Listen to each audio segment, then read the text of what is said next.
لما تيجي تشتغل انسى كل اللي انت اتعلمته وقت الشغل. انسى كل اللي اتعلمته، ما تفضلش تفكر بقى اصل انا قعدت اذاكر الكمبريسور وان في تيوب كومبريسور وفي في سي اي كومبريسور وفي تكنيكس وفي ايكولايزر والبولتيك والمش عارف ايه والتفاصيل دي كلها. انسى كل الكلام ده، لما تيجي تشتغل انسى كل حاجه واشتغل كده، سيب نفسك خالص. كان في لما كنا في اولى جامعه كنا بناخد ماده اسمها الشعر الجاهلي. ف...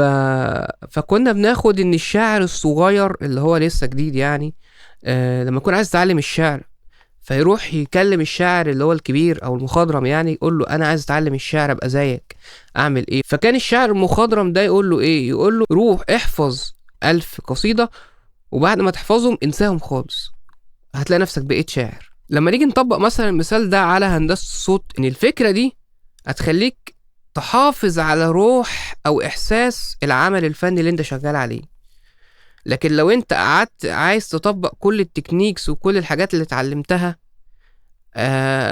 هيطلع في الاخر الميكس مش حلو، وهتطلع في الاخر التوزيع مش حلو. دايما الحاجات اللي بتنجح وبتكون قوية جدا وبتأثر في التاريخ وبتعيش، الحاجات اللي طلعت بالتلقائية. طب تقولي طب انا بدرس ليه بقى؟ يعني ايه لازم بقى ان انا اقعد اذاكر ما دام انا مش هطبق اللي انا اتعلمته، او انا هنساه وقت ما انا شغال؟ اقولك لا، خلي بالك، انت كل اللي انت عرفته هو موجود وانت بتطبقه بشكل من غير ما تحس. انا عايزك بقى توصل للمرحلة دي، مرحلة ان انت تطبق اللي انت اتعلمته من غير ما تتصنع، من غير ما تحس. يعني مثلا تعالى نتكلم ندي مثال عشان الموضوع يبقى اوضح. يعني مثلا مهندس صوت مع ميكس وشغال عليه. طيب انا مثلا يعني الحاجات الشائعه مثلا انك تعمل مثلا هاي باس فلتر على كل التراكات، انك مثلا تحط البولتيك على البيز او على الكيك عشان يبقى صوتهم عريض، بلا بلا بلا. يعني عموما الافكار الكتيره المنتشره دي، لو انا قعدت بقى ايه، رحت عامل لهم لسته كده قعدت اطبق فيهم بصرف النظر بقى عن الاغنيه بتاعتي بتقول ايه او الصوت بتاعي عامل ازاي، في الاخر الاقي ميكس زي الزفت الحقيقه يعني. فانما الموضوع ايه بقى؟ ايه لازمه ان انا اتعلم؟ لازمه ان انا اتعلم ان انا استحضر من المعلومات، يعني وقت ما انا احتاج اجيب من اللي انا ذاكرته واطبق. ده الغرض من ان انا اتعلم، مش الغرض ان انا اتعلم ان انا اتعلم واروح اطبق كل اللي انا اتعلمته. طب افرض الصوت اللي معاك او التراك اللي معاك مش محتاج، يبقى انت بوظته. يعني مثلا عادة بيقول لك مثلا في لما تيجي تعمل ميكسنج للفوكال، يعني قلل المنطقة عندي مثلا 250 او حاجة عشان تقلل الماضي اللي في الصوت او المادنس اللي في الصوت اللي هي الصوت المكتوم يعني. طب افرض الصوت اللي معايا مش مكتوم، وافرض الصوت اللي معايا الفاندمنتال فريكوينسيز بتاعته او حلاوته عموما، حلاوه الصوت في الحته دي صوت غليظ مثلا، يعني صوت بيز كده او بيزي ساوند، وهو صوته حلاوه صوته في الحته دي، فانت رحت مقللها برضه. او واحد مثلا صوته رفيع، فهو اصلا عنده المنطقه دي ضعيفه، فانت تروح مقللها اكتر يطلع الصوت رفيع.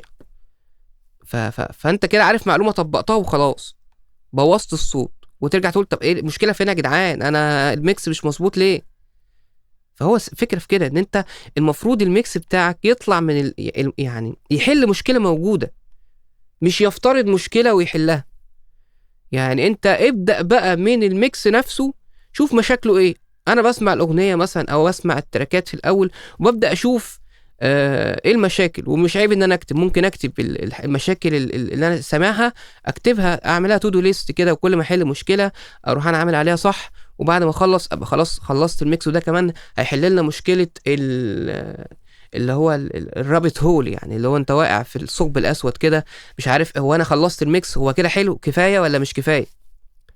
دي برضو مشكلة كبيرة، ان واحد يفضل شغال على اغنيه ومش عارف هو انا خلصت ولا ما خلصتش، طب هو كده حلو ولا مش كده حلو، طب انا هفضل اعمل الميكس بتاع الاغنيه لحد امتى، طب انا المفروض اقعد كام ساعه؟ الاسئله كلها بتيجي لما بتعمل فكره التو دو ليست. دي برضو من الافكار المهمه، ممكن نتكلم عليها بشكل مفصل في فيديو تاني.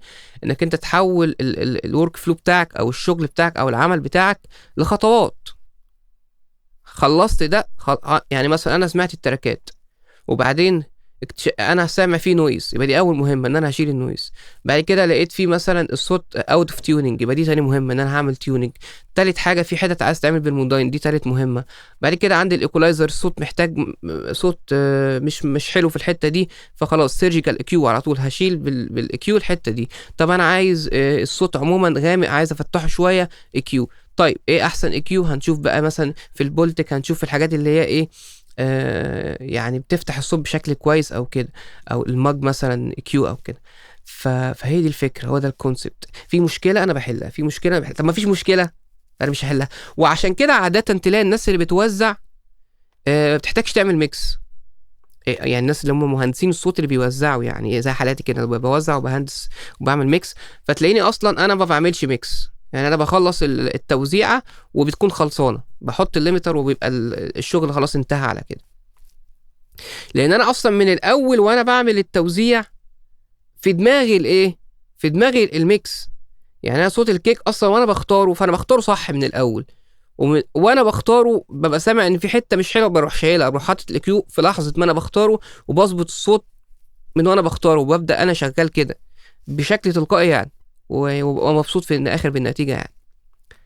ف عشان كده تلاقي الناس اللي بتوزع خلاص، يعني بعد ما بيخلص التوزيع بيلاقي ان هو في حاجات بسيطه جدا اللي محتاجه تتعدل، ده لما يكون هو اصلا مهندس صوت يعني.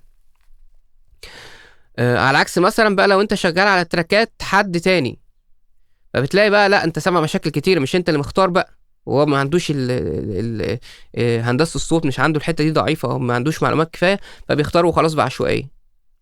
فتلاقي نفسك انت عمال بقى بتشيل نويز، وتشيل اصوات ملهاش لازمه، وتشيل. لا في شغل كتير بقى ساعتها، هتلاقي ان انت بتحتاج المعلومات بتاعت اللي انت درستها بشكل كبير، عكس لما تكون انت اللي شغال على التراك وانت اللي موزع مثلا. ف فالفكره الاساسيه، انسى كل اللي انت اتعلمته وانت شغال في الميكس بتاعك، خد منه بس اللي انت محتاجه.